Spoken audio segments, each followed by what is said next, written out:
వచ్చిన జనసేన నాయకులందరికీ, అధికార ప్రతినిధులందరికీ, పెద్దలు నాదెండ్ల మనోహర్ గారికి, జనరల్ సెక్రటరీ శివశంకర్ గారికి, ప్రతి ఒక్కరికి పేరు పేరున నా హృదయపూర్వక నమస్కారాలు. ఈ సమావేశం వెనుక ముఖ్య ఉద్దేశం రాజకీయాల్లోకి రావాలంటే భయపడే పరిస్థితుల్లో గతంలో ఒక పార్టీని స్థాపించిన పరిస్థితుల్లో నేను కూడా ఒక బలమైన పాత్ర వహించి దాన్ని ముందుకు తీసుకెళ్ళలేని పరిస్థితుల్లో కూడా మళ్ళీ సాహసించి అందరూ భయపడే పరిస్థితుల్లో రాష్ట్ర విభజన సమయంలో కోట్లు సంపాదించగలిగే శక్తి సమర్థత ఉండి, బలమైన అభిమానం ఉండి,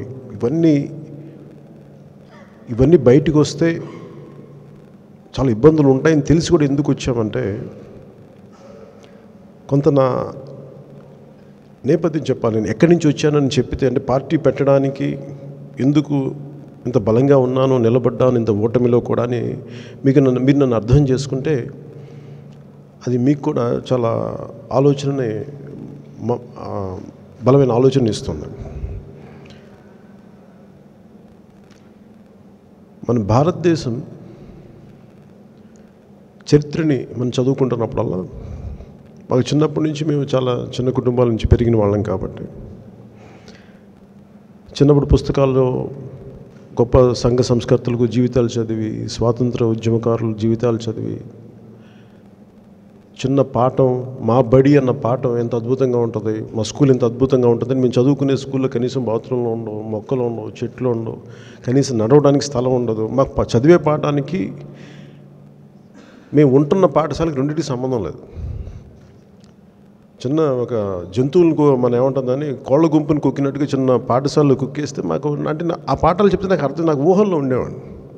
సో అక్కడి నుంచి పెరిగిన, అర్థం చేసుకోవడానికి చేసిన ప్రయత్నం నన్ను అనేక రకాలుగా దాన్ని, నా పరిధిని, నా ఆలోచన పరిధిని పెంచుకుంటూ వెళ్ళాను చిన్నప్పటి నుంచి.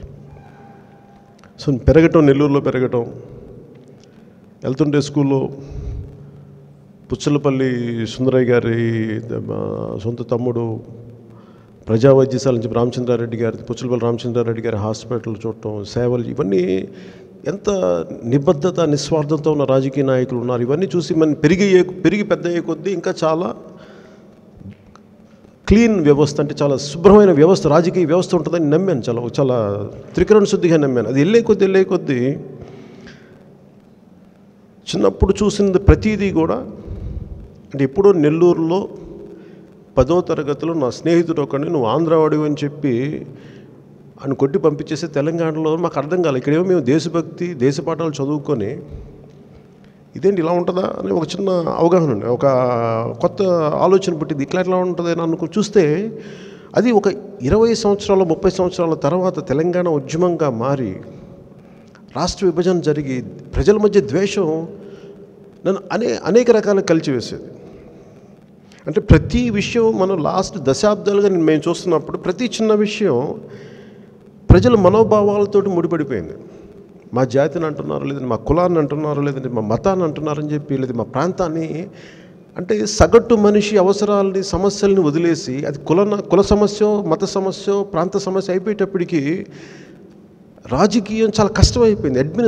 పాలిటిక్స్ అనేది, రాజకీయం అనేది పరిపాలనకు సంబంధించింది. ప్రజలను ఇంతమందికి ఎలా పరిపాలన అందించాలి, ఇంతమందికి ఎంత కట్టుదిట్టంగా వీరిని పాలనా వ్యవహారాలు చూడాలనే దాన్ని వెళ్ళిపోయి అది భావోద్వేగాలు, మన మనోభావాలతోటి ఉండేటప్పటికి ఇవి నేను వెతికేవాడిని సమాధానం. నేను రాజకీయం పార్టీ పెడతాను ఇవన్నీ నాకు తెలియదు, కానీ నేను నా బతుకడం కోసం, నా ఆలోచన కోసం వెతికేవాడిని దాంట్లో.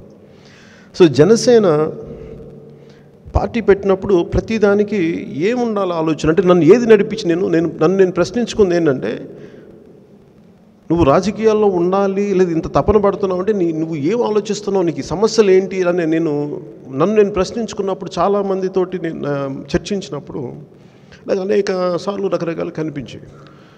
మీరు అర్థం చేసుకోవాల్సింది కూడా, నేను రాజకీయాల్లోకి రాకముందు నుంచి కూడా 1990 నుంచి కూడా నాకు అనేక ప్రజా ఉద్యమకారులు నాకు నేనంటే బాగా ఇష్టపడే వాళ్ళు ఉన్నారు. ఎందుకంటే వాళ్ళని సినిమాలోకి రాకముందు నుంచి నాకు తెలుసు. ఉదాహరణకి ప్రజా కళాకారుడు గద్దర్ గారు ఉంటే, ఆయన నాకు రాజకీయాల్లోకి వచ్చినప్పుడు నాకు చాలా ముందు నుంచి తెలుసు. నేను సినిమాలో ఉన్నప్పుడు తెలుసు. ఆయన ఇష్టపడి వచ్చేవాడు. ఆయన పాటలు నేను ఇష్టపడేవాడు. అంటే ఇవన్నీ బహుజన ఉద్యమాలు కానీ, దళిత ఉద్యమాలు కానీ, అనేక కుల ఉద్యమాలు కానీ, ప్రాంతీయ నేపథ్యంలో ఉన్న ఆలోచన విధానం కానీ, మతాలు కానీ, కమ్యూనిజం కానీ, లేదంటే రైట్ వింగ్ లెఫ్ట్, ఇవన్నీ రకరకాల వ్యక్తులతో మాట్లాడేవాడిని. వాళ్ళందరినీ అర్థం చేసుకున్నాక, చరిత్రను చదివిన తర్వాత, చాలా విస్తారంగా చదివిన తర్వాత ఈ సూత్రాలని చాలా, అంటే నేను ఎందుకు నిలబడి ఉంటాను, ఎందుకు చేసుకుంటాను, పార్టీ పెట్టినప్పుడు ఒక 1.5 year బ్యాక్ ఏది నన్ను నేను నిడిపిస్తుందంటే, ఏదో కొన్ని 100 పేజీలు వాల్యూమ్స్ రాయకుండా చాలా చిన్నగా అర్థమయ్యేలాగా ఏది నడిపిస్తుంది నన్ను ఈ మాట మాట్లాడని, నా వెనుకున్న ఉద్దేశం ఏంటి అనేది నేను ఆలోచించుకుంటే, చాలా మేధోమథనం తర్వాత ఒక 7 సూత్రాలకి జనసేన పార్టీని అర్థం చేసుకున్నాను. ఒకటి, కులాలని కలిపే ఆలోచన విధానం, మతాల ప్రస్తావన లేని రాజకీయం, భాషల్ని గౌరవించే సంప్రదాయం, సంస్కృతుల్ని కాపాడే సమాజం, ప్రాంతీయతని విస్మరించని జాతీయవాదం, అవినీతిపైన రాజీ లేని పోరాటం, పర్యావరణాన్ని పరిరక్షించే అభివృద్ధి ప్రస్థానం. ఇవి ఎందుకు పెట్టానంటే, ఇవన్నీ రాజకీయాలు పిచ్చేవిడికి ఇంత ఆశయాలతో ఏమొస్తాడంటే, ఎవరైనా సరే రాజకీయాలకు వచ్చినప్పుడు ఏదో ఒక బలమైన ఆలోచన ధోరణితో రావాలి. ప్రస్తుత రాజకీయ నాయకుల్లాగా నాకు అధికారం ఎట్టి పరిస్థితుల్లో నాకు కావాలంతే, చంపైనా సరే, దోపిడీ చేసైనా సరే, ఓట్లు కొనైనా సరే, భయపెట్టైనా సరే, బెదిరించైనా సరే, అదొక విధానం. నేను తప్ప ఒప్ప అది ప్రజలకు వదిలేద్దాం. మనం అలా ఆలోచించలేను, నేను అలా ఆలోచించలేను. మన కళ్ళ ముందు నేను పెరుగుతున్నప్పుడు ఇంకా కోల్డ్ వార్ ఉండింది, ఇంకా జర్మనీ యూనిఫికేషన్ ఉండింది, బెర్లిన్ వాల్ ఇంకా ఉండింది, సపరేషన్, బెర్లిన్ వాల్ కూలిపోయింది. లేదంటే ఇంకా సౌత్ ఆఫ్రికాలోని అపార్థైడ్ ఉండింది, ఇంకా వివక్ష, రంగు మీద ఉన్న వివక్ష. ఇవన్నీ చూసిన తర్వాత ఒకటి అది చూస్తే మన దేశంలో కూడా చాలా అనేక వివక్షలు ఉన్నాయి. ఏది మాట్లాడదాం అనుకున్న చాలా సున్నితమైన అంశాలు అయిపోయేటప్పటికి ఎలా కలపాలి అంటే, రాజకీయ వ్యవస్థ సగటు అందరూ చెప్పలేను కానీ, చాలా బలమైన రాజకీయ వ్యవస్థలు కొంతమంది మట్టుకు ఈ తేడాలని పట్టుకొని ఈ మనోభావాలని లేదంటే ఈ ఉద్వేగాలని తీసుకొని వ్యవస్థని వారి చేతుల్లోకి తీసుకొని కీలుబొమ్మలు చేసేయటం, ఇది ఖచ్చితంగా మాట్లాడు. ఎందుకంటే మనందరం 4 గోడల మధ్యలో మాట్లాడుకునే వాళ్ళు బయటికి రావడానికి చాలా భయం వేస్తుంది మాట్లాడటం. నేను అనుకున్నాను, నన్ను మహా అయితే ప్రాణాలు తీసేస్తారు, అంతకుమించి ఏం జరగదు. కానీ ఒకడు వచ్చి, ఒక సగటు మనిషి కులానికి మతానికి అంటే పొద్దున్న లేచి నేను ఇంట్లోంచి బయటకు వచ్చి నా పిల్లలు నేను చదివించుకొని, లేదంటే నా చదువు నేను చదివి, నా ఉద్యోగం నేను చేసి, నా కుటుంబాన్ని నేను పోషించుకునే వాడికి కులం రాదు, మతం రాదు, ఏమీ రాదు. నా కుటుంబాన్ని పోషించుకోవాలి, ఏదో కొంత ఆనందంగా గడపాలని ఆలోచన. అలాంటి వాళ్ళు ఏం ఆలోచిస్తారు, వాళ్ళకి ఏమి రక్షణ ఇవ్వాలి అనేది ఆలోచనతో మొదలెట్టాను నేను. మనం అందరం ఏ కులంలో పుట్టాలి, ఏ మతంలో పుట్టాలి, ఎక్కడ పుట్టాలి, మన ఎవ్వరికీ చాయిస్ లేదు. కానీ మనం ఎలా ప్రవర్తించాలో మనకి చాయిస్ ఉంది. సో దీన్ని కులాలను కలిపే ఆలోచన విధానం అనే పదం ఎందుకు వచ్చిందంటే, నేను చిన్నప్పుడు చిరాల్లో పెరిగిన వాడిని, నెల్లూరులో ఒంగోలులో పెరిగిన వాడిని. మన కారంచేడు సంఘటనలు చూశాను, లేదంటే కొంత వయసు వచ్చాక చుండూరు సంఘటనలు జరిగినాయి. వీటి ఎందుకు జరిగినాయి ఇవన్నీ ఇలా కూర్చోబెట్టి, అలాగే ఎంజే అక్బర్ రాసిన రైట్ ఆఫ్టర్ రైట్ చదివాను. అంటే ఏదైనా డాక్యుమెంటరీస్ తీద్దామని చెప్పేసి. అంటే భారతదేశంలో కులం అనేది చాలా బలమైంది. అలాగే అంబేద్కర్ గారి కుల నిర్మూలన గురించి, కుల నిర్మూలనతో జరిగితే కానీ సమాజం బాగుపడుతుంది, ఇవన్నీ జరిగితే నాకు అర్థమైంది ఏంటంటే చాలా గొప్ప ఆశయం కుల నిర్మూలన అనేది. కానీ రాను రాను కులం ఎక్కువైపోయి కుల నిర్మూలన జరుగుద్దో లేదో నాకు తెలియదు, కానీ కులాలు ఒకరి అవసరాలను ఒకరు గుర్తించాలి, ఆవశ్యకతను గుర్తించాలి, దానికోసం మనం మాట్లాడాలి అని చెప్పి ఈ కులాలను కలిపి ఆలోచన విధానం అంటే ఈ ప్రతి కులానికి ప్రతి ఊర్లో ఒకరి సాయం ఒకరికి అవసరం అవుతుంది. ఇది సోషల్ ఇంజనీరింగ్ చేయాలి. ఇది కూడా ఎందుకు వచ్చింది ఈ ఆలోచన అంటే, నేను ఒక కులానికే పెట్టుకున్నప్పుడు, ఉదాహరణకి కాంశీరామ్ గారు లాంటి వ్యక్తే, నేను ఆయన చాలా లోతుగా నేను పరిశీలించాను, విశ్లేషణ చేసి ఆయన్ని అర్థం చేసుకుంటే, ఆయన లాంటి వ్యక్తి కూడా ఒక్కొక్క కులాన్ని ఆయన అడ్రస్ చేసిన విధానం, తర్వాత బహుజనులందరూ కలిసి రావాలని చెప్పి బ్రాహ్మణ ద్వేషిగాతో స్టార్ట్ అయింది. చివరికి బ్రాహ్మిన్స్తో కలవాల్సి వచ్చిన పరిస్థితులు వచ్చినాయి. సో నేను అందుకు ఏమనుకున్నానంటే, మనం ఒక కుల ప్రాతిపాదిక మీద ఒక పార్టీ పెట్టినా, కుల ప్రాతిపాదిక మీద ఒక రాజకీయ సిద్ధాంతం పెట్టినా కానీ దానికి పరిమితులే ఉంటాయి. దానికి అంటే ఉదాహరణకి ఈ రోజున ఏది మాట్లాడదాం అనుకో చాలా సున్నితమైన అంశం అయిపోయింది. ఉదాహరణకి మొన్న జగన్ రెడ్డి గారని అంటాను.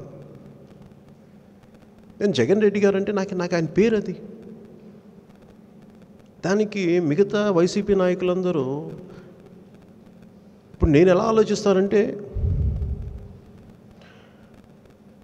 ఒక వ్యక్తి పేరు అది, అంతేగాని దాని వెనక నాకు ఏం ఉద్దేశం ఉంటుంది? వాళ్ళు ఏమైనా కించపరచాలని ఉంటుందా? ఒక కులాన్ని కించపరచాలని ఉంటుందా?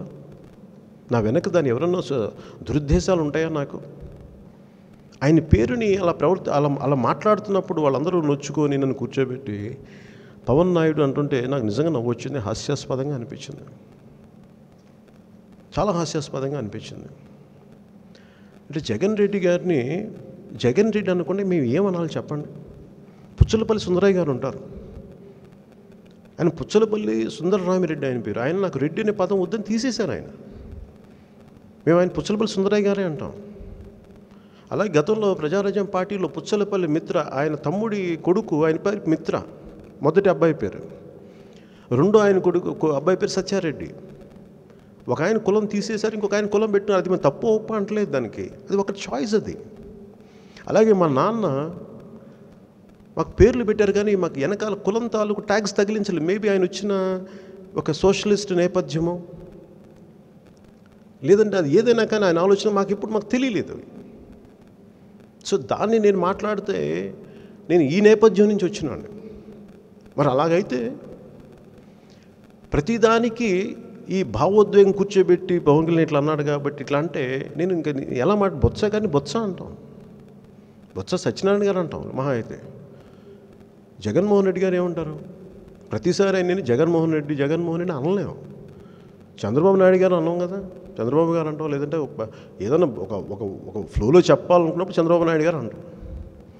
అంతేగాని ఇది మాట్లాడాలని ఏదో గుచ్చాలని కాదు, అది పదం అంతే. అలాగే అంటే ప్రతి నేషనల్ మీడియా మొత్తం, జాతీయ మీడియా అంతా జగన్ రెడ్డి గారిని జగన్ రెడ్డి అంటారు.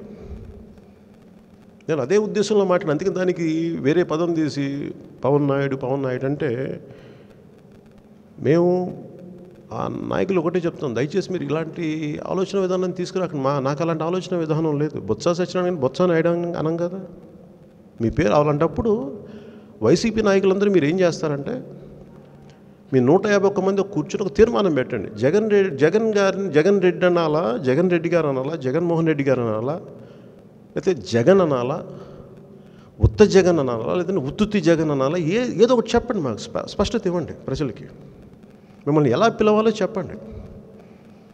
అలాగే బొత్స గారిని ఎలా పిలవాలో చెప్పండి. మీరు ఏదో ఒకటి స్పష్టత ఇస్తే మేము దాన్ని బట్టి మేము మాట్లాడతాం. అంతేగాని మీరు ఇలా కూర్చోబెట్టి దయచేసి దీన్ని భావోద్వేగాలుగా గాయపడేలా అంటే అప్పుడు మీరు చెప్పండి, మీరు ఏమి మాట్లాడతారు? మీరు చంద్రబాబు గారిని అంటలా, చంద్రబాబు నాయుడు అంటున్నారా? మీరు చంద్రబాబు గారు అంటలా, నేషనల్ మీడియా చంద్రబాబు నాయుడు అంటుంది ఆయన్ని. నన్ను ఏమంటారు, నాకు ఆ నాయుడు అనే పదం ఉంటే నాకు చెప్తాను, నేను నా పేరు పవన్ కళ్యాణ్ నాయుడు అని చెప్తాను. లేని పేరు మీరు నాకు ఎందుకు తగిలిస్తారు? దయచేసి దీని గురించి మీరు అర్థం చేసుకోండి. మీరు 151 మంది ఎమ్మెల్యేలు కూర్చోబెట్టి మీరు ప్రత్యేకంగా ఆలోచించి జగన్మోహన్ రెడ్డి గారినో జగన్ ఎట్లా పిలవాలో మీరు అందరూ సమిష్టిగా ఒక నిర్ణయం తీసుకొని దయచేసి ప్రజలకు తెలియచేయండి. తెలియజేసి మేము దాని తగ్గట్టుగా మేము పిలుస్తాం ఆయన. అంటే ఇది ఈ కులాలది ఇంత సెన్సిటివ్ అయిపోయింది అనమాట. అంటే నేను ఏదో అంటే నాకు అలాంటి సదుద్దేశాలు, అంటే కులాలు కలిపే ఆలోచన విధానం ఎందుకు చెప్పానంటే, ప్రతి కులం ఈ రోజున అంటే మతాల ప్రస్తావన లేని రాజకీయం. మన దౌర్భాగ్యం అంటే నేను కొంచెం నగ్నంగానే మాట్లాడతాను. ఎందుకంటే మనం జబ్బు ఉన్నప్పుడు, క్యాన్సరస్ గ్రోత్ ఉన్నప్పుడు దాన్ని బయటికి తీసి కట్ చేసి పంపించేయాలి బయటికి. అలాగే మతాల ప్రస్తావన లేని రాజకీయం అని ఎందుకు పెట్టుకున్నామంటే, ఈ దేశం అసలు కాంగ్రెస్ అనే పదం పుట్టింది బ్రిటిషర్ వాళ్ళు పుట్టింది. హ్యూమ్స్ బ్రిటిష్ వాళ్ళు మనకు థాట్ ఇచ్చారు, ఇక్కడ భారతీయులకు అన్యాయం జరుగుతుంది. ఇచ్చింది మనకి ఒక క్రిస్టియన్ నేపథ్యం నుంచి వచ్చిన బ్రిటిషర్స్ ఇచ్చారు. ఈ రోజున సిపి బ్రౌన్ గారిని మనం చాలా గౌరవంగా ఇస్తాం. ఆయన ఆర్థడాక్స్ క్రిస్టియన్, ఆయన వెరీ డివోట్ క్రిస్టియన్. అలాగే సార్ ఆర్థర్ కాటన్, ఆయన డివోట్ క్రిస్టియన్. ఆయన మన భారతదేశపు సంస్కృతి ఏంటంటే అసలు మతాలని చాలా గౌరవిస్తాం. ఎందుకంటే 3 దేవతలు మనకి. ఇంకో దేవత వస్తే మనం గౌరవిస్తాం. ఎందుకంటే ఉదాహరణకి నా భార్య అడిగింది, నా కూతురు పుట్టాక వాళ్ళ రష్యన్ ఆర్థడాక్సీ చర్చ్ ప్రకారం నేను అక్కడ తీసుకెళ్ళొచ్చాను, మీరేమైనా అనుకుంటారా, నువ్వేమైనా అనుకుంటా, మా మదర్ అడగమన్నా నేను. అంటే నేను చెప్పాను, నేను పాటించే హిందూ మతం అన్నీ అంటే భిన్నత్వంలో ఏకత్వాన్ని చూస్తుంది. అది అల్లా అయినా, రామ్ అయినా, జీసస్ అయినా మేమందరం ఒకటే చూస్తాం. అందుకని మాకు అభ్యంతరాలు లేవు. మీరు నిరభ్యంతరంగా పుట్టిన బిడ్డకి మీరు ఏమేమి మతాచారం ప్రకారం ఏం చేసుకోవడం చెప్పే ఆలోచన విధానం నాకు ఉందంటే అది నాది కాదు. ఇది ఈ దేశం తాలూకు సంప్రదాయం తాలూకు గొప్పతనం, ఈ సంస్కృతి తాలూకు గొప్పతనం. అందుకని మతాల ప్రస్తావన అవసరం లేకుండానే మనం ప్రజా సమస్యలు మాట్లాడితే మతాల ప్రస్తావన రావాల్సిన అవసరం లేదు. అలాగే ఇంకొకటి వైసీపీ నాయకుల దృష్టికి తీసుకురాదలుచుకున్నాను. మీరు ఇందాక నేను మాట్లాడినప్పుడు అలాగే మీరు కూర్చున్నప్పుడు ఉదాహరణకి నేను అనేక ఉద్యమకారులతో మాట్లాడేవాడిని, కుల ఉద్యమకారులతోటి, అలాగే మన ప్రజా ఉద్యమకారులతో మాట్లాడుతుంటే వాళ్ళందరూ అనేది మన దేశంలో మతం మార్చుకున్నా కానీ కులం పేరు తగిలించుకుంటారు. అంటే మనం ఒకళ్ళు ఉదాహరణకి ఏఆర్ రెహమాన్ ఉంటారు. ఆయన నాకు తెలిసి ఆయన పేరు దిలీప్. ఎందుకంటే నేను చిన్నప్పుడు షూటింగ్ చేసినప్పుడు, నేను ఎగ్జిక్యూటివ్ ప్రొడ్యూసర్గా ఉన్నప్పుడు త్రినేత్రుడు అనే సినిమాకి రాజ్కోట్ అనే మ్యూజిక్ డైరెక్టర్ కూర్చోబెట్టి దిలీప్ కొంచెం ఈ పని దిలీప్ ఈ పని అనే ఆయన కీబోర్డ్ ప్లేయర్గా ఉన్నప్పుడు చెప్పేవాడు. తర్వాత ఏఆర్ రెహమాన్ మతం మార్చుకున్నప్పుడు ఆయన ఏమీ తగ్గించలేదే, ఇంకా గుండెల్లో పెట్టుకొని చూసాం. అజరుద్దీన్ ముస్లిం అని చెప్పి మన ఎక్కడ చిన్న చూపు చూడలేదు. ఆయన అద్భుతంగా భారతదేశం గర్వించింది. ఒక అబ్దుల్ కలాంని భారతదేశం గుండెల్లో పెట్టుకుంది. సో మతాన్ని ఎవరు దాచుకోవాల్సిన అవసరం లేదు. ఇప్పుడు జగన్మోహన్ రెడ్డి గారు ఉన్నారు, ఆయన క్రిస్టియన్ మతాన్ని పాటిస్తారు, దాంట్లో తప్పే ఉంది, దాన్ని దాచుకోవాల్సిన అవసరం ఏముంది? ధైర్యంగా చెప్పచ్చు, ధైర్యంగా మాట్లాడచ్చు. ఆయన తిరుపతి ప్రసాదం తింటారో లేదో అది ఆయన మతాచారం ప్రకారం తినచ్చో తినకపోవచ్చు, అది వేరే విషయం. కానీ ఒక ముఖ్యమంత్రిగా ఉన్నప్పుడు అన్ని మతాలని, ఒక రాజకీయ రంగంలో ఉన్న ప్రతి ఒక్కరు ఉన్నప్పుడు అన్ని మతాలని, అన్ని కులాలని సమానంగా గౌరవించాలి. అందుకని నేను చాలా జాగ్రత్తగానే మాట్లాడతాను. ఉదాహరణకి విన్సెంట్ పెరీరా ఉన్నారు, అనంతపురం. ఆయన రూరల్ డెవలప్మెంట్ ట్రస్ట్ అని ఒకటి పెట్టి కొన్ని దశాబ్దాల క్రితం ఎక్కడో స్పెయిన్లోని కెటలూనియా నుంచి, బార్సిలోనా నుంచి వచ్చి ఎక్కడో మారుమూల అనంతపురంలోకి విద్య, వైద్యం, వారికి గృహ అవసరాలు, ఇవన్నీ గృహం పెట్టడం, ఇల్లు కట్టడాలు, ఇవన్నీ చేశారు ఆయన గుండెల్లో పెట్టుకుంది అనంతపురం. అలాగే మదర్ తెరీసా ఎక్కడో అల్బేనియా నుంచి వచ్చి ఇక్కడ చూస్తే మదర్ తెరీసాని వాళ్ళు పెట్టుకుంది. సో ఈ దేశంలో అంటే నా ఉద్దేశం ఎందుకు చెప్తున్నాను సార్, ఆర్థర్ కాటన్ గుండెల్లో పెట్టుకుంది. సో నేను కోరుకునేది కూడా, నేను ఏం మాట్లాడినా కులాలు మతాలు ప్రస్తావన నేను చాలా వెటకారంగా వ్యంగ్యంగా మాట్లాడి, ఎందుకంటే నాకు తెలుసు దీని తాలూకు తీవ్రత తెలుసు. జగన్మోహన్ రెడ్డి గారు తిరుపతిలోకి వెళ్ళి ఆయన పూజ చేస్తారా లేదా నాకు అనవసరం. ఆ సాంప్రదాయాన్ని గౌరవిస్తారా? సంతోషం, నిజంగా సంతోషం. అబ్దుల్ కలాంని ప్రెసిడెంట్గా మనం అర్థం చేసుకున్నప్పుడు జగన్మోహన్ రెడ్డి గారు ఒక క్రిస్టియన్ మతాన్ని పాటించే జగన్మోహన్ రెడ్డి గారిని ఎందుకు గౌరవంగా చూడరు? ఇక్కడ జగన్మోహన్ రెడ్డి గారిని మాట్లాడుతున్నప్పుడు ఒక రెడ్డి కులాన్ని అన్నట్టు కాదు, అసలు మతం తీసుకుంటే అసలు రెడ్డి అనే పదం వదిలేయాలి అలా మాట్లాడితే వైసీపీ నాయకులకి. ఓకే, అది మీ ఇష్టం, అది నేను మాట్లాడలేను, అది మీ చాయిస్ ఆఫ్ మీ విధి విధానం నేనేం మాట్లాడలేను. కానీ మీరు ప్రతిదానికి ఇలా వ్యంగ్యం విపరీత అర్థాలు తీయకండి దయచేసి. మీరు ప్రసాదాలు తినచ్చు తినకపోవచ్చు, కేవలం మీరు ఢిల్లీకి తీసుకెళ్ళడానికి పనికి రావచ్చు, అది వేరే. అమిత్ షా గారికి ఇవ్వడానికి పనికి రావచ్చు, అది ఓకే, అది మీ చాయిస్ అది. కానీ నన్ను అడిగితే మీకు ఎందుకు చెప్తున్నాను ఇదంటే, నేను హిందూ మతం హిందూ సాంప్రదాయాన్ని పాటించేవాడిని. నా తండ్రి సోషలిస్ట్, నా తండ్రి ఒక కమ్యూనిస్టు నేపథ్యం నుంచి వచ్చిన వ్యక్తి, గొప్ప రామభక్తుడు. కానీ ఆయన స్నేహితులు ముస్లిమ్స్ ఉన్నారు, క్రిస్టియన్స్. మాకు చిన్నప్పుడు మాకు తెలియదు అసలు మతం అనేది, కులం అనేది. అదే నాలో లోపల ఉంది.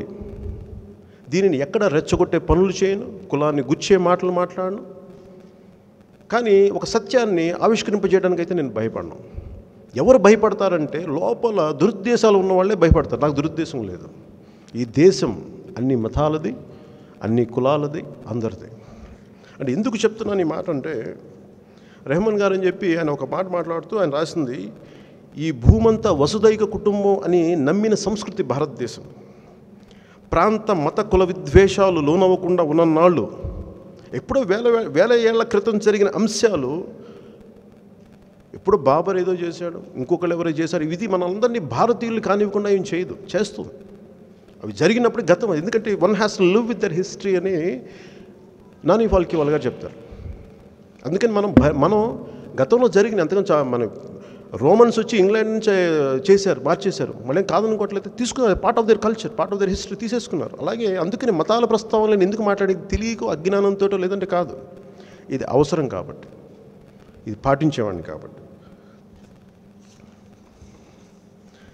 అలాగే భాషల్ని గౌరవించే సంప్రదాయం అని నేను మాట్లాడుతున్నప్పుడు, ఉదాహరణకి తెలుగు, ఈ రోజున తెలుగు మాధ్యమం తీసేద్దామని అది నేను మాట్లాడుతున్నాను. అసలు నిజానికి చెప్పాలి అంటే, మీకు 2016లో 2014, 15లో మీకు తెలుసు, శ్రీ సూర్యనారాయణ రెడ్డి గారు అని చెప్పి హోసూరులో ఆయన తెలుగు భాషా ఉద్యమాన్ని కేవలం తమిళ మాధ్యమే ఉండాలి, తెలుగు మాధ్యమం ఉండకూడదు అని చెప్పి ఆయన ప్రభుత్వం, తమిళనాడు ప్రభుత్వం తీసుకున్నప్పుడు అసలు ఆ భాషా ఉద్యమాన్ని అంత బలంగా నడిపిన వ్యక్తి శ్రీ సూర్యనారాయణ రెడ్డి గారు.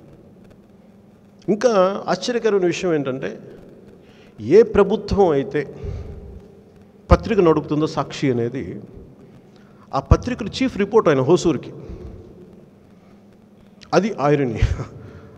అంటే ఎంత బాధ చేస్తుంటే, సూర్యనారాయణ రెడ్డి గారేమో సాక్షి దినపత్రికలో ప్రధాన విలేకరిగా పనిచేసి ఎన్ని వయసు, 56 ఏళ్ళకి చనిపోయారు ఆయన.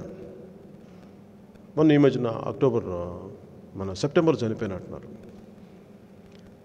అంటే మీరు అనుకూలంగా, మీరు ప్రతిపక్షంలో ఉన్నప్పుడు ఒకలా మాట్లాడి, అధికార పక్షంలో వచ్చినప్పుడు మీరు చంద్రబాబు గారు మీరు అమరావతి కట్టొద్దన్నారు. వాళ్ళు చేశారు కదా, వాళ్ళు తెలుగుని తప్పు చేశారు అనుకుందాం. అప్పుడు మీరు ఎందుకు మళ్ళీ మీరు అమరావతిని ఇక్కడ వద్దనుకున్నప్పుడు మీరు వాళ్ళు తెలుగుని పెట్టారు, తెలుగు మీడియం ఇంగ్లీష్ మీడియం అన్నారు, అది మీరు ఆఫ్ చేయాలి కదా. అంటే మీకు కన్వీనియంట్గా ఉన్నాయి మీరు ముందుకు తీసుకెళ్ళి, మీకు కన్వీనియంట్గా లేని మీరు ఇక్కడ పెడుతున్నారని అర్థం చేసుకో. నాకేముందంటే, భాషని నిన్న బొత్స గారు చాలా బాధపడిపోయారు. మట్టిలో కలిసిపోతారన్నాడు. ఇదేం సంస్కృతి, ఇదేం పద్ధతి, రాజకీయాల్లో మీరు మాట్లాడే విధానమేనా అని మాట్లాడుతుంటే, బొత్స గారు నేను ఒకటి అడగదలుచుకున్నా, మీరు మీ నాయకుడికి కానీ ఒక ఇద్దరు వ్యక్తులు పెళ్లి చేసుకున్న వాళ్ళ మధ్య గొడవలు ఉన్నా, ఇంక ఏదున్నాయి ఉంటే ఎవరి జీవితాలు వాళ్ళు బతుకుతున్నప్పుడు వారి జీవితంలోకి వెళ్ళిపోయిన వ్యక్తుల్ని మళ్ళీ మీరు తీసుకొస్తున్నారంటే ఆ సంస్కారం అంటే కనీసం మీకు ఏమంటుందని ఆ జ్ఞానం లేదా మీకు? ఆ ఇంగిత జ్ఞానం లేదా? అరే ఎవరో విడిపోయారు, కలిసి ఉన్నారు, విడిపోయారు, వాళ్ళ జీవితాల్లో పోతున్నారు, వాళ్ళ వ్యక్తులను తీసుకురాకూడదు, వాళ్ళ జీవితాల్లో సుఖంగా ఉంటే ఆ వ్యక్తులను ఇక్కడ తీసుకొచ్చారన్నంత ఇంగిత జ్ఞానం లేని మీ నాయకుడిని మీరు సరి చేసుకోండి ఫస్ట్. నేను ఆ మాట అన్నప్పుడు మీరు మట్టిలో కలిసిపోతారని నేను అనలేదు. నేను మట్టిలో కలిసిపోతానన్న మాట ఎందుకన్నా మీకు చెప్తాను వాళ్ళకి. అంటే ఎందుకంటే నేను ఎందుకు మన పార్టీ విధానం ఏంటంటే, దయచేసి వ్యక్తిగతంగా ఎవరిని అనకండి.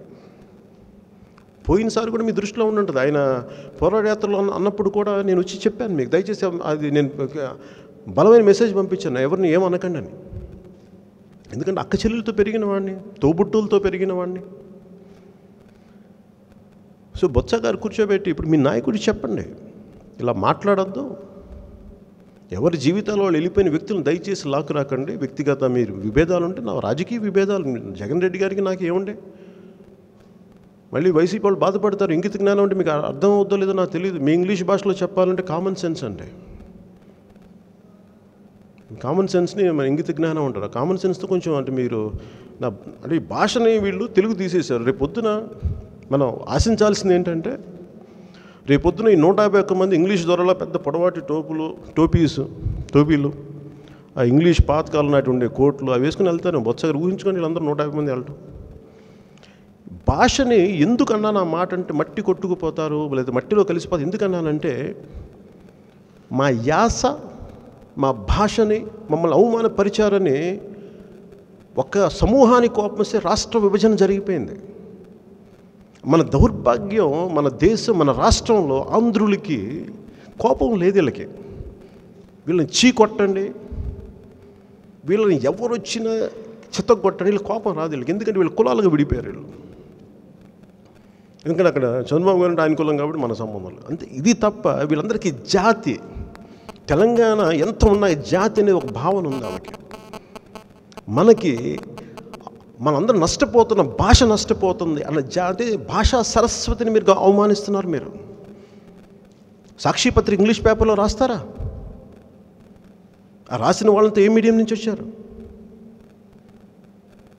నేను ఉదాహరణకి అర్హం ఖాన్ గారు ఉన్నారు, పొలిట్ బ్యూరో సభ్యులు. నేను ఉర్దూ నేర్చుకుంటాను, ఉర్దూ అక్షరాలు నేర్చుకుంటాను, దిద్దుతున్నాను, నాకు అప్పుడప్పుడు నేర్పిస్తుంటారు ఆయన. ఎందుకంటే మన భాషల్ని గౌరవించాలన్న ఒక సాంప్రదాయం ఉంది, అది మీరు నేర్చుకోవాలి. అది అందుకని మనం తెలుగు భాషని మనం ఖచ్చితంగా బలంగా నేను మాట్లాడింది కూడా ఏంటంటే, తెలుగు భాషని ఒక్క విద్యార్థి ఉన్నప్పటికీ, ఊరిలో ఒక్క విద్యార్థి ఉన్నప్పటికీ మీరు తెలుగు మాధ్యమాన్ని మీరు ముందుకు తీసుకెళ్ళాలి. ఆప్ చేయడానికి కుదరదు. ఎందుకంటే 80,000 పుస్తకాలు మన సిపి బ్రౌన్ పరిశోధనాలయంలో ఉన్నాయి. వేటపాలెం లైబ్రరీకి వెళ్తే ఎన్ని గ్రంథాలు ఉన్నాయో అసలు లెక్కలేవు. ఎక్కడో తంజావూరులో వెళ్తే ఎన్ని తెలుగు గ్రంథాలు ఉన్నాయో తెలియదు. ఈ జ్ఞానాన్ని ప్రజలకు ఉపయోగపడే జ్ఞానం ఇది. అందుకని మాధ్యమం ఎందుకు అవసరం అంటే, కొంతమంది ఇష్టంతో తెలుగు మాధ్యమంలో ఉంటారు, కొంతమంది పండితులు ఉంటారు. జాషువా గారు తెలుగులో ఇంగ్లీష్లో రాశారు. మాట్లాడితే బొత్స గారు కూర్చోబెట్టి నేను ఇంగ్లీష్లో రాకపోవడం వల్లే నేను ఇలా అయిపోయింది, మీరు ఇంగ్లీష్లో రాకపోవడం మీరు డబ్బులు సంపాదించడం మానేలేదుగా. ఆ మాట నేను అనలేను అనుకోండి. అంటే మీరు ఇంగ్లీషు రాదు ఆందోళన అంటే, సరే మీరు నిజంగా ఉందా? ముందు పెదపెంకి గ్రామంలో ఆరోగ్య పరిస్థితులను సరిగ్గా చూడండి అక్కడ.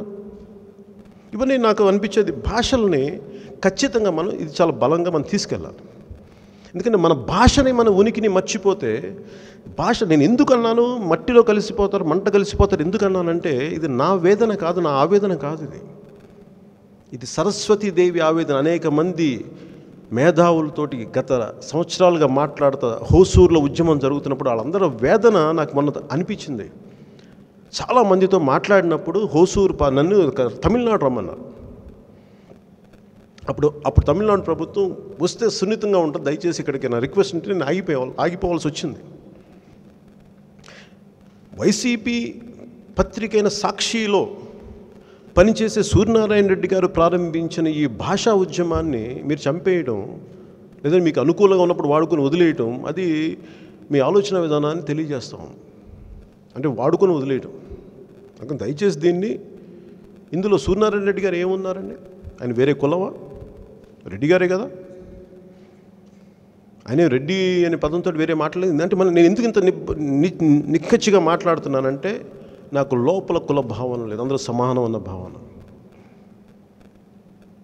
ఇది మనం అర్థం చేసుకోకపోతే ఎందుకు చెప్తున్నానంటే నేను ఒక మాట మీరు చూడండి, ఒక మాట మాట్లాడాలని అనుకుంటున్నప్పుడు నేను మొన్న చెప్పాను ప్రెస్ మీట్లో, నన్ను తిట్టాలి అంటే ఎందుకు నన్ను కాపుల చేత తిట్టిస్తారు?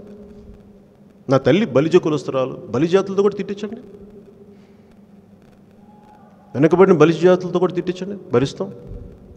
వేరే కులాల చేత తిట్టించండి, భరిస్తాం. ఎందుకంటే నన్ను చూడాల్సింది పవన్ కళ్యాణ్ అనే వ్యక్తి ఏ కులం నుంచి వచ్చాడని కాదు, అతను ఏం మాట్లాడుతున్నాడు, అది విధి విధానాలు, దీని మీద విమర్శించాను. 100% నేను తప్పు, క్షమించమని అడిగే సంస్కారం నా దగ్గర ఉంది. నేను తప్పు కాదు, మిమ్మల్ని నిలదీసే ధైర్యం కూడా నాకు ఉంది. అలాగే నేను తప్పు చేసి సరిదిద్దుకునే సంస్కారం కూడా నా దగ్గర ఉంది. ఇది మనం బలంగా చెప్పాలి. ఎందుకంటే ఒక తప్పు జరుగుతుంది, ఈయనంటే ఈ ఓట్లు రావేమో, ఈయనంటే ఈ కులం ఓడిపోతుంది, ఇట్లా అనుకుంటే జాతి, తెలుగు, మనం ఆ భావన పోతుంది. అందరూ అలా జాగ్రత్తగా ఆడి చంపేశారు. ఈ రోజున ఈ భావన లేకపోవటం వల్లే మనందరం భాషను చంపేస్తుంటే ఇందాక పొద్దున్నే నాకు ఎవరో ఇది పంపించారు, కన్నడ మంత్రి, మీరు కన్నడ భాషని బోధించకపోతే చాలా తీవ్రమైన చర్యలు, విస్మరిస్తే. ఆయన అన్నది ఏంటంటే కన్నడ భాషని మీరు కన్నడ పాఠశాలల్లో మీరు విస్మరిస్తే తీవ్రమైన చర్యలు ఉంటాయని చెప్పారు. బట్ ఆంధ్రప్రదేశ్ ప్రభుత్వం, వైసీపీ ప్రభుత్వం, మీరు తెలుగుని విస్మరించకపోతే తీవ్రమైన చర్యలు ఉంటాయి. చూడండి, మనకి వాళ్ళకి తేడా. ఇది చాలా ఆవేదన కలిగించేది. బొత్స గారికి కూడా ఇంకోసారి చెప్తున్నాను, వైసీపీ నాయకులందరికీ చెప్తున్నాను, జగన్ రెడ్డి గారికి కూడా చెప్తున్నాను, భాషా సరస్వతిని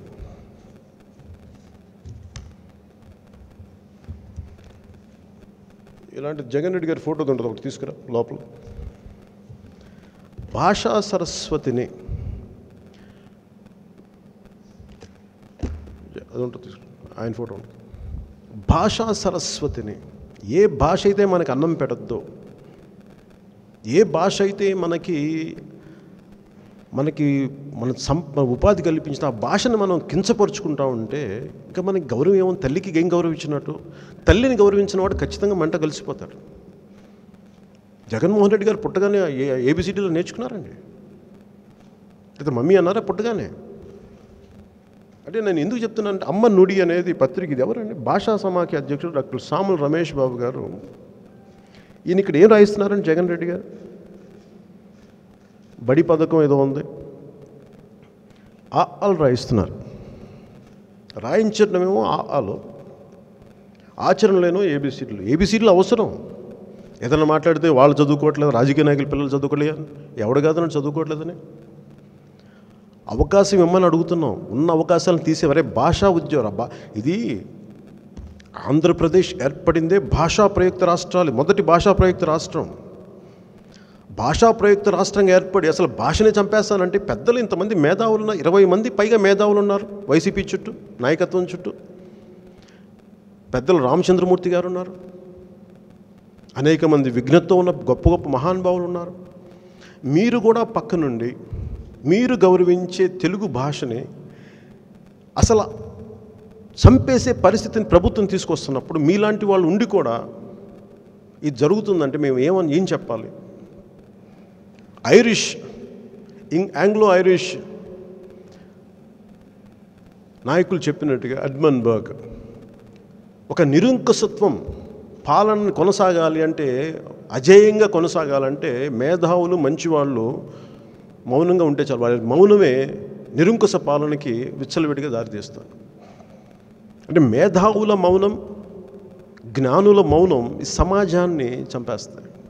ఇంతమంది మేధావులు ఉన్నారు వైసీపీ చుట్టూ, ఏ ఒక్కరు తక్కువ కాదు. మీకు తెలుగుదేశం మీద ద్వేషం ఉంది, లేదంటే పవన్ కళ్యాణ్ మీద ద్వేషం ఉంది, భారతీయ జనతా పార్టీ మీద ద్వేషం ఉంది, కానీ మంచిదే, సంతోషం, అది రాజకీయంగా తెలుసుకోండి. కానీ భాషను దయచేసి చంపకండి.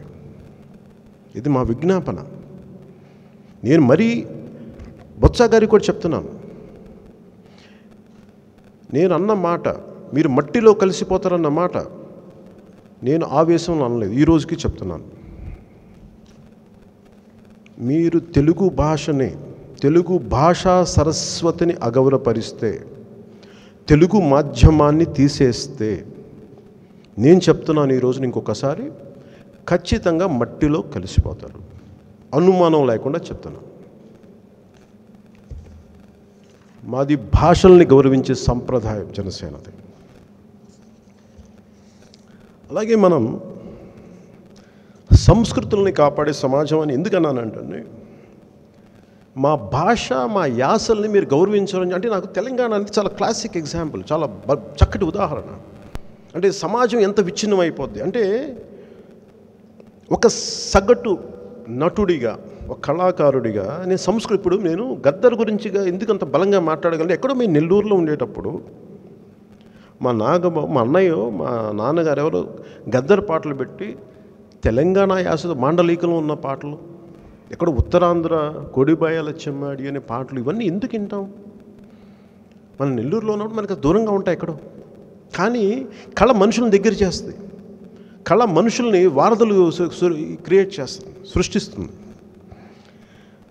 ఆ సంస్కృతిని గౌరవించకపోతే ఏం జరుగుద్ది అని అనడానికి, అంటే తెలంగాణ ఉద్యమం అంతా మీరు మీ ఆంధ్ర వాళ్ళు మా సంస్కృతిని గౌరవించరు. ఎంతసేపు మీరే అంటే మీరు ట్యాంక్ బండ్లో కూడా మీరు మా తెలంగాణ కవులు ఉంటారు, మా సంస్కృతి ప్రతిబింబించదు అన్న ఆవేదన, అదంటే ఎంత సున్నితమైందో చెప్తున్నాను. ఎందుకంటే సంస్కృతుల్ని కాపాడాల్సిన అవసరం ఉంది. ఈ రోజున ఇందాక మనోహర్ గారు చెప్తూ డొక్కా సీతమ్మ గారు ఎందుకు పేరు పెట్టామంటే, అది మన సంస్కృతిలో భాగం. డొక్కా సీతమ్మ గారు అంటే ఆవిడ పేరు ఎంత ఉందో సర్ ఆర్థర్ కాటన్కి కూడా ఆవిడ భోజనం పెట్టారని చెప్పి ఒక ప్రతీతి ఉంటుంది. సో సంస్కృతుల్ని అంటే మేము ఎందుకు డొక్కాసి అంటే, మనం చాకలి ఐలమ్మ మనెవరికి తెలీదు, కానీ తెలంగాణ నాయకులు ఈరోజు చాకలి ఐలమ్మని పాఠ్యాంశంగా చేర్చారు. అలా ఎంతమంది ఉన్నారు. అలాగే నేను అంటే వాడు మన సంస్కృతిని కాపాడేవాళ్ళు. అలాగే మేము కూడా ఏం చేస్తామంటే, సంస్కృతి అనేది చాలా బలమైంది. మన ఉత్తరాంధ్ర కానీ రాయలసీమ కానీ ప్రత్యేక సంస్కృతులు. ప్రతి జిల్లా, పల్నాడు, గుంటూరు జిల్లా, ఇక్కడ ఉన్న దూరం దగ్గరలో ఉన్న గుంటూరే, పల్నాడుకు సంస్కృతి ఉంటుంది. ఇవన్నీ మీరు మాట్లాడేటప్పుడు వెటకారంగా కూడా దయచేసి మాట్లాడేటప్పుడు చాలా సున్నితంగా ఆలోచించండి. అంటే ఒక్కొక్కసారి ఒక్కొక్క మాండలికంలో వారి సంస్కృతిని ప్రతిబింబించే మాటలు మాట్లాడుతున్నప్పుడు మీరు కొంచెం దాన్ని పరిధి పెంచుకొని మీరు ఆలోచించి మీరు దాన్ని స్పందించాల్సిన అవసరం ఉంటుంది. అలాగే మనకి నాయకుల్లో అంటే సంస్కృతులు ఇవన్నీ చెప్తున్నప్పుడు నాయకులు గుర్తొస్తారు నాకు. అప్పటి తరం నాయకులు అంటే ఈరోజున మనం దౌర్భాగ్యం ఏంటంటే, డొక్కా సీతమ్మ గారి పేరు పెట్టినప్పుడు నాకు చాలా ఆనందం కలిగింది. ఇప్పుడు ఏ ఆంధ్ర రాష్ట్రం అయితే ఉనికి ఏర్పడిందో పొట్టి శ్రీరాములు గారిది, ఆయన కేవలం వైశ్య కులాలు నడిపే సత్రాలకు పరిమితం అయిపోయింది. ఆయన చాలా బాధ కలిగిస్తున్నారు. వైఎస్ రాజశేఖర రెడ్డి గారి పేరు మీరు ఒక జిల్లాకి పెట్టినప్పుడు ఒక్క పథకం పేరు పెట్టలేరండి, పొట్టి శ్రీరాములు గారి పథకం పేరు. అంటే ఈ ప్రభుత్వాన్ని కాదు, ఏ ప్రభుత్వం అయినా సరే ఎంతసేపు మీ నాయకులు, మీ పార్టీ వ్యవస్థాపకులే తప్ప మిగతా వాళ్ళ నాయకులు కాదు. అసలు మీకు ఆంధ్రప్రదేశ్ అనే ఒక భాషా ప్రయుక్త రాష్ట్రాన్ని ఆత్మ బలిదానంతో చేసిన వ్యక్తి మీకు గుర్తుండడా? ఇది చాలా బాధ కలిగించేది. ఎందుకంటే ఒకసారి ఆ వ్యక్తిని మనం గౌరవిస్తున్నప్పుడు ఆ సంస్కృతిని, వారి నేపథ్యాన్ని, వారి ప్రాంతాన్ని కూడా గౌరవించింది మనం చెప్పుకోవడం, మనం ఐడెంటిఫై చేసుకోవాలి, మనం గుర్తించాలి దీన్ని. అందుకని ఈ సంస్కృతుల్ని కాపాడటం అనేది, అంటే ఉదాహరణకి నాకు తెలంగాణలో ఎందుకు ఇంత బలం ఉంటుందో చెప్తాను మీకు. నేను జానీ అనే సినిమా తీసినప్పుడు ఎప్పుడు అంటే తెలంగాణ మా ఉద్యమకారులందరూ కూడా కూర్చోబెట్టి, మీ తెలుగు సినిమాలు ఎంతసేపు మీ ఆంధ్ర కూర్చోబెట్టి మమ్మల్ని గుర్తించారని మాట్లాడుతున్నా. అది నేను ఎప్పుడు గుర్తించానంటే, నేను హైదరాబాద్కి వెళ్ళిన కొత్తలో గుర్తించాను. వారి సంస్కృతి నేను గౌరవించాలి, అది నేనేం చేశాను, ఒక పాట, ఒక సన్నివేశం పెట్టాను, కావాలని పెట్టాను. దీని వెనక రాజకీయ ఉద్దేశం లేదు, ఎందుకంటే నేను ఒక కళాకారుడిగా దాన్ని తీసుకెళ్ళిన విధానం ఇది. అందుకని సంస్కృతులు ఎంత జాగ్రత్త అంటే, మీరు కూడా చాలా బాధ్యతగా ఏ సంస్కృతిని గౌరవించాల్సిన అవసరం మనందరికీ ఉంది. నేను ప్రాంతీయతని విస్మరించని జాతీయవాదం అని ఎందుకు పెట్టాను? కేవలం జాతీయవాదం అంటే సరిపోయింది. నిజానికి national parties, Congress or BJP, వీళ్ళు ప్రాంతీయతని విస్మరించబట్టి మన ముక్కలుగా విడిపోయాం. ఉప ప్రాంతాల మధ్య సమన్వయం లేకపోవటం, సబ్ రీజనల్, ఇవన్నీ. అందుకని ఖచ్చితంగా మనం జాతీయవాదం, నేషనల్ పెట్రియాటిజం ఉండాలి, దేశభక్తి ఉండాలి. అలాగే మన ప్రాంతీయత, మన ప్రాంతం తాలూకు భావాన్ని మనం నింపుకోకపోతే మనం ద్రోహం చేసిన వాళ్ళం అవుతాం. బొత్స గారు ఉన్నారు, బొత్స గారు కాంగ్రెస్లో ఉన్నారు. వాళ్ళకి ఈ బాధ తెలియాలి. అంటే ప్రాంతీయతను విస్మరిస్తే పార్టీ 150 సంవత్సరాలు గొప్ప చరిత్ర గల పార్టీ ఉనికి కోల్పోయి ఉనికిని తెచ్చుకోవడానికి ఇబ్బంది పడుతూ ఉన్నారు. అందుకని ప్రాంతీయతను దయచేసి మీరు ఎట్టి పరిస్థితుల్లో కూడా, అది మనకి నెల్లూరులో చిన్నపాటి ప్రాంతం కావచ్చు, మనకి గుంటూరులోని గురజాడ కావచ్చు, ఏదైనా సరే మన ఉత్తరాంధ్ర సమస్యలు కావచ్చు, ఏదైనా సరే ఆ ప్రత్యేకించి ఆ ప్రాంతీయంలో ఉండే సమస్యల్ని కానీ ఆ సంస్కృతిని కానీ దయచేసి మనం గుర్తించాల్సిన అవసరం ఉంది. ఈ రోజుకి రాష్ట్ర విభజన సమస్య మాట్లాడడం కానీ ఒక లోపల ఒక ఇబ్బంది పెడతా ఉంటుంది.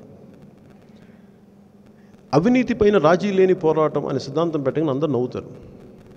అది నాకు తెలుసు. అది అవినీతిపై రాజీ లేని పోరాటం అనేది ఎప్పటికీ గెలవని పోరాటం నాకు తెలుసు. కానీ అసలు ప్రయత్నమే చేయకపోతే మొత్తం అవినీతితో కబళించబడతాం. ఈ రోజున కొద్దిమంది నీతివంతమైన నాయకులు వ్యవస్థలో లేకపోయి ఉంటే చాలా ఇబ్బందులు ఉండేది. అందుకని అవినీతి పైన రాజీ లేని పోరాటం ఎందుకన్నాడు, ఉదాహరణకి ఇప్పుడు శాండ్ పాలసీ పట్టుకొచ్చారు. మొన్న గవర్నర్ గారికి మేము ఇచ్చిన 18 పాయింట్స్లో ఒకటి మేము చెప్పింది ఏంటంటే, వారి మీద ఎవరైతే స్మగ్లింగ్ చేస్తారో వాళ్ళ మీద గూండా చట్టం, ఎన్ని లక్షల జరిమానా, 2 సంవత్సరాల జైలు శిక్ష మనం పెట్టాం దాంట్లో. అది నిన్న ప్రభుత్వం ఆమోదించింది. అందుకు మేము సంతోషపడుతున్నాం, దాన్ని మేము గుర్తిస్తున్నాం.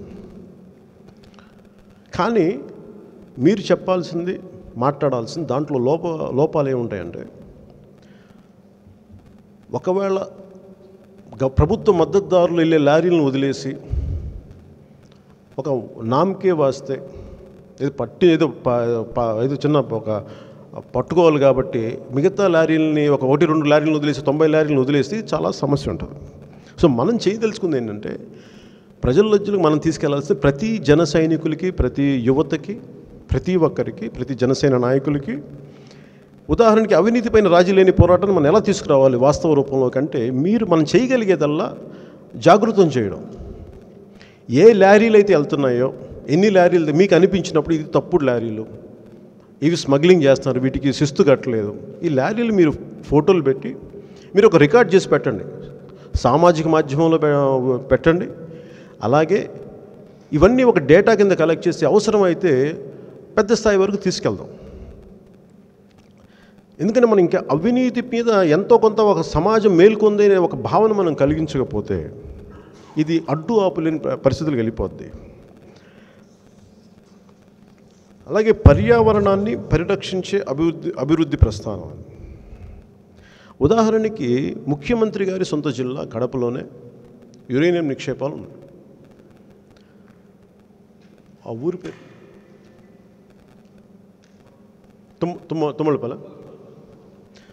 తుమ్మలపల్లిలో మన వైపు తెలంగాణలో నల్లమల అడవుల్లో చెంచులు వచ్చి మా దగ్గరికి వచ్చి, మనోహర్ గారి దగ్గరికి వచ్చి మాకు అండగా ఉండండి, మేము ఆల్ పార్టీ మీటింగ్ పెడితే కలిసాం. ఈ రోజున ముఖ్యమంత్రి జగన్ రెడ్డి గారి సొంత జిల్లాలో పులివెందల్లో, అంటే కడప జిల్లాకి 20 కిలోమీటర్ల దూరం తుమ్మలపల్లి, అక్కడ పాపం నాకు రికార్డు పంపిస్తే స్కిన్ క్యాన్సర్స్ వచ్చేసినాయి. ఎవరు పట్టించుకోరు,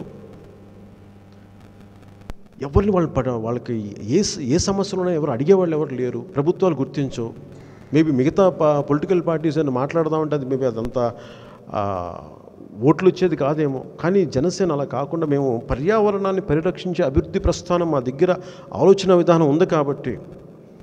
అలాగే కర్నూలులో తుంగభద్ర నుంచి దానికి పక్కనే ఉండే పరిశ్రమల నుంచి వచ్చే కాలుష్యం తుంగభద్ర చాలా తేలిగ్గా వదిలేస్తారు. అంటే మేము అనేది ఈ రోజున పశ్చిమ గోదావరి జిల్లాలో మొత్తం నీళ్లుండి తాగడానికి నీళ్లు లేని పరిస్థితి ఉంది, ఆక్వా ఫార్మింగ్ వల్ల, ఆక్వా కల్చర్ వల్ల. మేము నెల్లూరులో కూడా మనకు అదే సమస్య ఉంటుంది.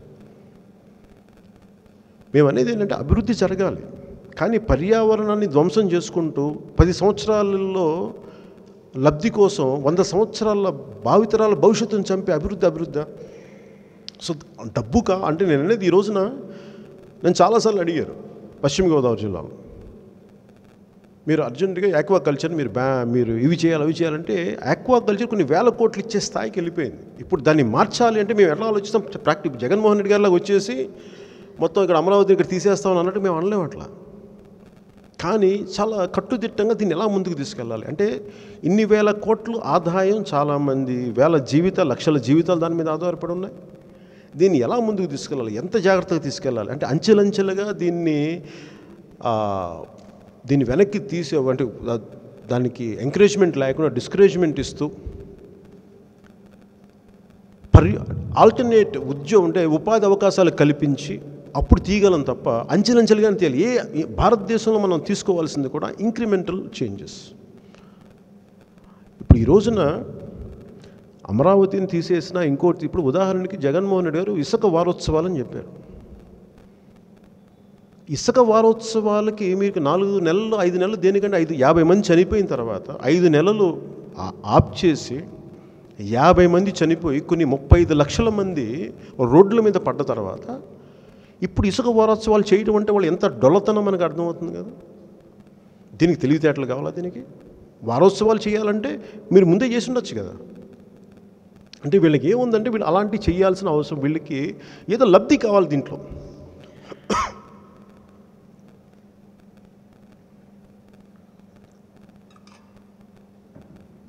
సో ఇసుక వారోత్సవాలు మనుషులను చంపేసిన తర్వాత ఇసుక వారోత్సవాలు చేయడం, మనుషులను చంపేసి రక్తం పూసుకొని వికటాటహాసం చేసినట్టుంది నాకైతే. అందుకని మనం ఇవన్నీ కూడా మీరు డిబేట్స్లో మాట్లాడేటప్పుడు భాషని చాలా బలంగా వాడాలి. ఎక్కడ సంస్కారహీనంగా మనం దయచేసి మాట్లాడాలి. వ్యక్తిగతంగా వాళ్ళు ఎంత రెచ్చగొట్టినప్పటికీ, ఎందుకంటే నేను వీళ్ళ వ్యక్తిగత జీవితాల గురించి మాట్లాడాలంటే నా దగ్గర చాలా డేటా ఉంది. కానీ దానివల్ల ప్రజలకి సమస్యలకి పరిష్కారం ఖచ్చితంగా మాట్లాడచ్చు. కానీ పరిష్కారం రాని ఈ పరస్పర నిందల వల్ల, వ్యక్తిగత నిందల వల్ల సమస్యకి పరిష్కారం. అందుకని మేము చాలా కట్టుదిట్టంగా వ్యక్తిగత దూషణకి మనం పక్కకి వెళ్ళి, ఎందుకంటే ఇది వాళ్ళ వ్యూహం. ఇది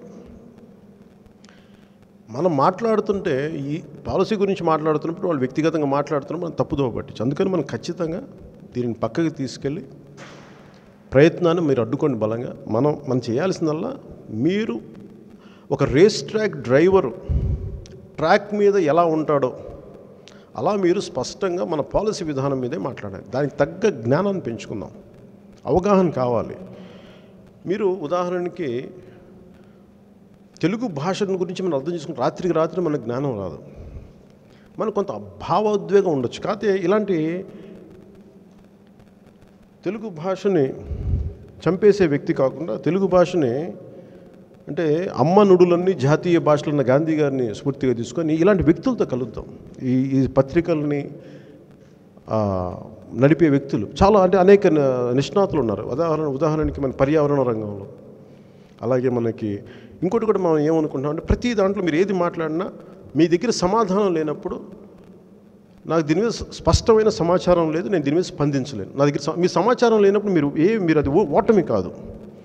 సమాచారం లేకపోవడం వల్ల తప్పు మాట్లాడే కంటే కూడా మీరు మాట్లాడకపోవడం మంచిది. ఏం జరగదు, దానివల్ల ఏం జరగదు, అర్జెంటుగా మనకి అలా అద్భుతాలు ఏం జరగవు. కాకపోతే సమాచారం ఉన్నప్పుడు సమగ్రంగా సేకరించి దాన్ని చాలా ధాటిగా బలమైన ఆయుధంగా మీరు వాడాలని నేను మనస్ఫూర్తిగా కోరుకున్నాను. దీన్ని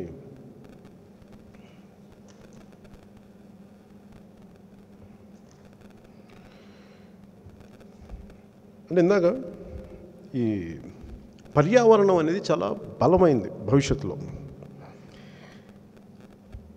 వైఎస్ఆర్ కడప జిల్లా, మబ్బు చింతపల్లి, భూమయ్య గారిపల్లి,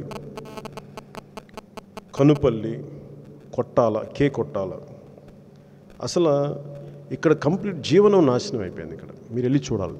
అందువల్ల మనం తీసుకున్న భాగంలో రేపొద్దున సత్య బోల్శెట్టి గారు కూడా చాలా పర్యావరణ విభాగంలో బలమైన పాత్ర పోషిస్తారు. కాబట్టి వారికి వారి సహాయ సహకారాలు తీసుకొని మనందరం ఒకసారి వైఎస్ఆర్ కడప జిల్లా పులివెందుల్లో పర్యటిద్దాం. మనం దానికి మీ అందరూ మనందరం కలిసి కట్టుకెళ్ళి అసలు ఏం జరుగుతుందంటే దీంట్లో ఎందుకు వెళ్తున్నామంటే పర్యావరణాన్ని పరిరక్షించే అభివృద్ధి ప్రస్థానాన్ని అర్థం చేసుకోవడానికి వెళ్దాం. కేవలం అది దాన్ని రాజకీయంగా దాన్ని మనం వాళ్ళని మాట్లాడితే రాజకీయ మనకి లబ్ధి కోసం కాకుండా సమూలంగా సమస్యను అర్థం చేసుకొని దాన్ని ప్రజల దృష్టికి తీసుకొచ్చి దాన్ని భవిష్యత్తులో ఎలా జరగకుండా ఉండాలి, వాళ్ళకి ఏం న్యాయం చేయాలి, దీని మీద మనందరం ఒకసారి వైఎస్ఆర్ కడప జిల్లాకు ఒకసారి పెద్దలు మీరందరూ ఒక పొలిట్ బ్యూరోలోను ఇవన్నీ పెడితే మీరు కూడా ఒకసారి రేపొద్దున అలాంటి అంటే నా ఉద్దేశం ఎందుకు చెప్తున్నానంటే మీరు కూడా అధికార పార్టీ ప్రతినిధులు మీరు కూడా ఒకసారి వచ్చి చూస్తే మీకు భావోద్వేగం చాలా బలంగా ఉంటుంది. నిన్న చాలామంది యంగ్ లీడర్షిప్ ఎవరో వచ్చారు, నేను ట్రైన్ చేద్దాం అనుకుంటే వాళ్ళకి ఒకటే చెప్పాను, మీకు సమస్య మీద తీవ్రత మీద చాలా భావోద్వేగం ఉండాలి, కోపం ఉండాలి, మీకు ఇవి బాధ ఉండాలి, ఏడుపు ఉండాలి. ఇప్పుడు వాళ్ళు చూడండి, బొత్స గారిని చూడండి, ఎంత బాధ ఉంటుంది వాళ్ళ నాయకుడు. ఎందుకు డబ్బులు పోతున్నాయి అక్కడ, పేరు పోతుంది ఆయనకి, అధికారం పోతుంది. నన్ను తిడితే వాళ్ళకి వాళ్ళకి నెక్స్ట్ 2 months ఆయన మినిస్ట్రీ పదవి ఉంటుంది. నన్ను ఎవరు తిట్టినా ఇంకోసారి మినిస్ట్రీ గారిని పాపం ఆయన పేరేంటి, గుంటూరు ఆయన ఎవరు ఉంటారు ఆయన, బాబా ఆయన సరిగ్గా తిట్టట్లేదు కానీ ఇంకా మంత్రి పదవి రాలా, తిడితే మంత్రి పదవి వచ్చేస్తాం, చూద్దాం. ఇట్లాగా నేను చెప్తానంటే వాళ్ళలాగా మనకి ఎట్టి పరిస్థితులు అధికారం కాకుండా మనం చేయాల్సింది ప్రజలకి ఏదైనా చేసి వారి సమస్యలు మన సమస్యలుగా మనం అనుకున్నాం. నాకు అలాంటి బాధ ఉంది. నాకు ఎవరన్నా ఆకలి నాకు చూస్తాను, మన విజయనగరంలో ఉద్దానం ఉంది. ఉద్దానం ఎందుకు కదిలేమంటే నిజంగా చూస్తే పసిబిడ్డ 12 ఏళ్ళ 14 ఏళ్ళ బిడ్డ 7 ఏళ్ల బిడ్డలాగా అయిపోయాడు. ఏదో నేను తినేసి అలాగని డ్రామాలు చేసి ఇంటికి వెళ్ళిపోయి పడుకోవచ్చు, ఇది పద్ధతి కాదు. అలా కాదు, నిజంగా కదిలితే అంటే నేను ఎందుకు చెప్తున్నాను ఈ మాట అంటే మీరు కనుక కదిలితే అలాగే మిమ్మల్ని కదిలించే అంశాలు ఏమో చూసుకోండి. అన్ని అంశాలు మిమ్మల్ని కదిలించలేకపోవచ్చు, కానీ మీరు స్పందించి మిమ్మల్ని కదిలించే అంశాలని మీరు ఉదాహరణ కడప యురేనియం వస్తే అక్కడ మీరు ఇది స్పందించే అంశం అనుకున్నప్పుడు మీరు వచ్చి చూస్తున్నప్పుడు మీరు మాట్లాడితే మీరు వాగ్దాటి బలం పెరిగిపోద్ది. మీకు తెలివితేటలు అవసరం లేదు, మీ భావోద్వేగమే. అంటే ఒక సమస్య పట్ల మీకు నేను వాళ్ళ వైపు ఉన్నాను అని అర్థం చేసుకోవడం. అందుకని రేపొద్దున మీరు ఇసుక గురించి ఏ పాలసీల మీద ఉన్నా దయచేసి ప్రతి సమస్యని మీరు క్షుణ్ణంగా ఎంత నాకు భావోద్వేగం ఉందో దీని మీద ఎవరితో మాట్లాడినా మీరు భయపడకుండా మాట్లాడాలి. ఈ వ్యక్తి ఏ కులం, ఏ మతం, ఏ ప్రాంతం నుంచి వచ్చి ఇతను మాట్లాడితే భవిష్యత్తులో నాకేమో ఇలా ఆలోచిస్తే ఈ దేశానికి కావాల్సింది నిజాన్ని నిర్భయంగా ఈ తరానికి ఇవ్వాల్సిన నిజాన్ని నిర్భయంగా మాట్లాడగలిగే వ్యక్తుల సమూహం చాలా అవసరం. వాళ్ళు మనుషులు చచ్చిపోతారు, ఆ ట్రైబ్ చచ్చిపోతుంది, ఆ జాతి అంతరించిపోతుంది. మీరు పునరుద్ధరించే పరిస్థితులు మీరు ఖచ్చితంగా బలంగా రండి. మనందరం ఇబ్బందులు పడగా అంటే ఏదో ఒక ఇబ్బందులు ఉంటాయి, అన్ని దాటుకొని మనం ముందుకెళ్దాం మనందరం. అందుకని మీ అందరికీ మనస్ఫూర్తిగా ఇంకొక మారు లోపలికి కూర్చుందాం. దీనందరూ మీరు ఇక్కడికి వచ్చి మీ విలువైన సమయం ఇచ్చినందుకు మనస్ఫూర్తిగా ఈ బాలల దినోత్సవం రోజున మనం ఎందుకు బాలల దినోత్సవం ఈ రోజున పెట్టామంటే ఈ బాలల దినోత్సవం మన భావితరాలకు పని చేయడానికి మనందరికీ బాధ్యత ఉంది. ఇది మన ఎవరికి కూడా అవసరాలు లేవు, మనం పనిచేయాల్సిన భావితరాలకి. సో భావితరాల భవిష్యత్తు కోసం ఉండే ఈ రోజుని మనందరం కొంచెం చాలా బలంగా మనం ఆలోచించుకొని వారి ఆ తరాలకి పనిచేయడానికి మనం సంసిద్ధులవుదామని మనం మనస్ఫూర్తిగా మీకు తెలియజేసుకుంటూ ఇంత అద్భుతమైన అవకాశం ఇచ్చిన మీ అందరికీ పేరు పేరున ధన్యవాదాలు తెలుపుకుంటూ సెలవు తీసుకున్నాను.